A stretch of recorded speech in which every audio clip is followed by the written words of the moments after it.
So I am now and forever will be a loyal cat person. I mean, they're smart, they're clean, they're a little on the sneaky side, sure, but there's a 99.9% chance that they won't violently rip you to shreds someday. And I've had dogs as pets. I've got one in the other room now. He's probably pissing somewhere he's not supposed to. But no matter the breed, after I saw 1983's Cujo, written by that wild-eyed pain-in-the-ass Stephen King, I always dreamt of my dog violently killing me in my sleep. Thanks a lot, Stevie boy.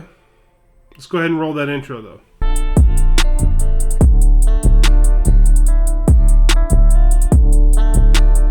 We immediately meet the villain of this film right off the bat in the form of a 900-pound fluff ball named Cujo. Now, he is innocently enough chasing rabbits because that's just what dogs do. He finds a hole in a cave or a tree. I'm not really sure. I don't remember which. But in that is a ton of bats, not happy to see him. And one of them decides to take a chunk out of his nose. He backs away, races off, bit by a bat. I mean, that's how superheroes are made. Great first scene here with a little boy named Tad, and he's trying to turn off his bedroom lights while watching for his closet door to creak back open and climbing under the covers. He's trying to get this all done in a matter of seconds, and he's focused, he's determined, and this is the kind of shit that I did when I was a kid. I loved it. He gets spooked, though. He pulls it all off, but he still gets spooked, and he calls for his folks, and that's when the scintillating Dee Wallace, in the role of his mother, Donna, comes into his aid. Now, this kid is adorable, absolutely adorable. I believe he would go on to fame with Who's the Boss, but he's just awesome here, and much like I did, when that closet door won't stay shut, and more importantly, if there's something you don't want coming out of that closet door, you pile all your stuff in front of it, and he piles everything that's not nailed down in his room in front of this closet door. Absolutely pop for that scene. The very next morning, the mother, father, and the little boy are having breakfast, and then some bearded dude shows up, and as he does, Donna immediately tenses up. And her husband, Vic, is none the wiser, but you can tell right then, something's going on. There's clearly more to this. Then we find out pretty fast, she's tense because she's banging that dude too. Explains a lot, actually. She wakes up on this dude's floor mattress, slips her underwear back on, and off she goes. Now, I did not see this coming. Granted, we just started this movie, but it looks like they've got a really beautiful family with Donna, Vic, and the little boy Tad. I don't understand the thought process here. Keep it clean, D. Come on now. You're better than that. This family first meets Cujo when they take Vic's car to a mechanic named Joe Camber way on the outskirts of town. I mean, there's nothing around this place. It's out at his house. He does a great job. He's highly recommended, but there is nothing anywhere near him. Cujo belongs to Joe's son, Brett. And when they first meet the Mutt, he's very kind to Donna. He's very kind to Tad. He's very chill. The rabies that he got from this bat that bit him on the nose clearly haven't taken hold of the dog just yet. Now, the first 2/3 of this movie move extremely slow, and I would almost even say they're uninteresting. I mean, Vic is in crisis mode. He works for some sort of ad firm that's in the middle of a PR crisis. Donna is in some weird funk. She just has that housewife, that bored, don't want to be there sort of vibe to her while she's bouncing between these two dudes. And Tad, as adorable as he is, he's scared of everything. And that's a normal little kid thing. I mean, one of my daughters right now is terrified of everything.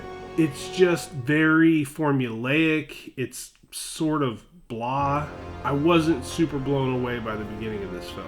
Now, this mechanic Joe and his family, they're supporting characters, but they're played by very competent actors, so they're good in the scenes that they have. Joe has got a very antiquated way of thinking, though. I mean, it is 1983, but he's that guy that expects dinner on the table as soon as he sits down to that table. You just get the feeling, though, with as domineering as he is over his wife and son, he's not going to be around for very long. And then you go to Vic, and Vic's a much more modern, forward-thinking kind of husband, but he does see Donna, or he thinks he sees Donna, in town arguing with this bearded prick. So he gets the feeling that there's something more there. And then this bearded prick tries to get handsy with Donna in their home while she's trying to break it off clean with him. And then Vic walks in.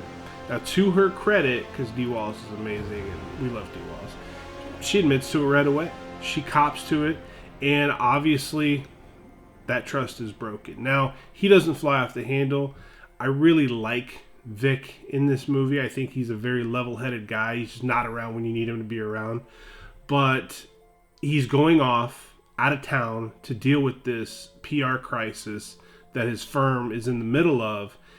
And it's a weird way to end something. It's a weird way to go out of town after you just found out your wife's been banging some other guy on the side. I mean, how can you trust to leave her alone? Now, over on the other side of town, Joe's wife and son have left, and it's just about the same time that Vic has taken his trip. This is where Cujo goes full rabid. Now, he takes out one of Joe's friends, we meet him, and he's obnoxious and he's annoying, but he's got plans to hang out with Joe the entire time the wife and kid are gone, so they're going to do some heavy drinking, right? Cujo puts an end to that almost immediately, takes him out, and then when Joe comes to check on his friend to see if he's ready to go boozing, he finds his buddy dead, realizes Cujo's rabid. That's the end of our friendly mechanic Joe. I gotta tell you, man, you don't realize how big this dog is, the St. Bernard, until he's standing up with his paws on Joe's shoulders to get at Joe's throat. This is a massive, massive monster of an animal. And you tack into the fact that the rabies have made him a little less friendly. You've got a really formidable bad guy in this film. So at this point, Donna's marriage is on life support and her car isn't doing all that much better. The plan for her and Tad is to take this thing out to Joe's to get it looked at. And man, oh man, she just gets it to coast into his lot before this thing dies completely. It's a perfect setup here for a horror film if you really think about it, because they have nowhere to go. They're at this house that's far away from anything, any other house, anybody else. Cell phones aren't a thing. Now their car, their means of transportation, flatlined. This is where this movie flips. So Donna gets out, place is vacant. No one anywhere to see. No one's answering her when she calls out for somebody. And Tad is bitching about the fact that he can't get out of the car because the seatbelt's not working properly. One of the many things on this car that isn't working properly. So she's got her door open, right? She leans back into the car to fiddle with the seatbelt to try to get her little boy out. Now, on the passenger side window, it's rolled down just enough. And out of nowhere, first jump scare is an effective one because Cujo jumps up, tries to get to Tad through that window. He's got slobber and blood and mud, and it's just disgusting what he's smearing all over this window as he's going nuts to try to get at this little boy, and he almost gets him too. Now, obviously Tad, who's scared of everything, right, freaks out. Donna's panicking, trying to get this window rolled up. And she finally is able to get the window rolled up, but guess what? She's halfway hanging out of her driver's side door. So Cujo goes around the car and she just does get it shut. Now, that was an intense first encounter with this dog. But keep in mind, it's her and her little boy trapped in a tiny car that won't start. And Tad is so good here because he starts going on and on, sobbing, crying, asking how did the monster get out of his closet. He thinks that this is the thing that's been living in his closet that's attacking them right now. The little boy in this scene makes this scene because you're obviously worried about Donna, but having the little boy there, now she's got that to worry about. She can't make a run for anything because she's got her little boy to worry about, because if she runs for something and Cujo gets hurt, it's a wrap for her little boy. There's nothing more he can do. And this scene's all the more tense because we just saw Cujo tear through two grown men like they were nothing. And now he's here with a bored housewife and a little boy. It just ramps it all up. It makes it so uncomfortable. Now, the only thing that got this dog off of their hood prior was Dee Wallace, laying on that horn, because it appears that sound really incites this dog or bothers this dog, because we do have a scene a little bit later where the phone inside the house rings and Cujo loses it, dives through the window to get at this phone to make that sound stop. I love the setup of it too, because there is a barn where Cujo essentially sits and watches the car, and then there's the house. And then right smack dab in the middle of both is the car, the dead car with Donna and Tad in it. Now, they can try to make a run, but they have to outrun the dog. And even if they get inside the house, that's a big dog. I don't know that there's a door that can hold up to Cujo, and that window damn sure didn't when that phone was ringing. So day rolls into night, and then we get into the next morning of the next day, and Cujo is still watching. Donna rolls the window down ever so slightly, just to let a little bit of fresh air in. And this is where me watching this movie, I started to get a little freaked out for them, because the sun's going to beat down on that car. It's hot. I think they're in the summertime and they have no food. They have the smallest fraction of water in a thermos, and they're out in the middle of nowhere. You know, like I said, no cell phones. You're not calling anybody. And Tad's father's not even in town. So who can you rely on for help? To me, this is about as scary of a situation as these folks could have landed themselves in. Vic is away on business, but he decides to rush back because he's called and called and called for a couple of days now, because they've been out there, literally.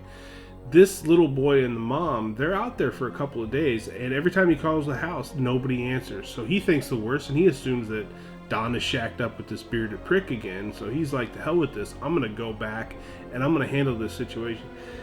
Now, we do get a heartbreaking realization that Donna is pinning her hopes on the mailman coming by, and thus them being helped, or at the very least, what is Cujo going to chew on the mailman, and then you're going to use that as an opportunity to get away? I'm not really sure what she was thinking there, but she tells Tad this. And then we see the post office and the postal workers, and just as the guy's getting ready to take the mail out to that house, his colleague reminds him, hey, those guys aren't around. They put a hold on their mail. There's no need to go. And it's like, oh my God. Heartbreaker. Heartbreaker. Nobody's coming out there. So with this third act here, I really don't like giving away too much of the third act in a movie, because yes, the movies are 40 years old, but I feel like if you haven't watched them yet, you really shouldn't have that climax of the movie spoiled for you, or given too much away to you. I really try not to do that, but the problem with this movie is all the cool shit happens in the third act. Now the phone rings again, and Cujo decides to flip out. He's not going to attack the phone, he's going to attack the car. He uses his head as a battering ram to try to roll this thing over. The dog rips at the door handles with his teeth, he bites them off, and we're getting to a point here where it's all or nothing. I mean, she has got to make something happen, because Tad is exhausted. He's tired, he's hungry, they're thirsty. It's the worst kind of hell for these two. And with Tad, we get to a point with him where he's just gasping for air. He's hungry, he's hot, his body's dehydrated. It's either fight to live or just cower to die. And the final showdown comes when she decides to finally venture outside of the car. She winds up grabbing a baseball bat, and she beats the shit out of this dog. I mean, she is hitting him as hard as she can with this wooden ball bat, so hard in fact that she breaks it in half. And when he lunges at her, he winds up landing on that shard that she's holding on to tightly. Presumably, this is what kills Cujo. Now, the scene where this weary and wounded woman winds up carrying her limp son into the kitchen of this house after she's presumably killed the dog is very upsetting to me to watch, because you just hate what she's going through and this little boy is going through. I mean, she's scooping water into his mouth. She's trying desperately to revive him, breathing into his mouth, desperate to save her son. I could have done without that last jump scare in the movie, if we're being perfectly honest, but we're nitpicking at this point. I give it an 8.5 out of 10.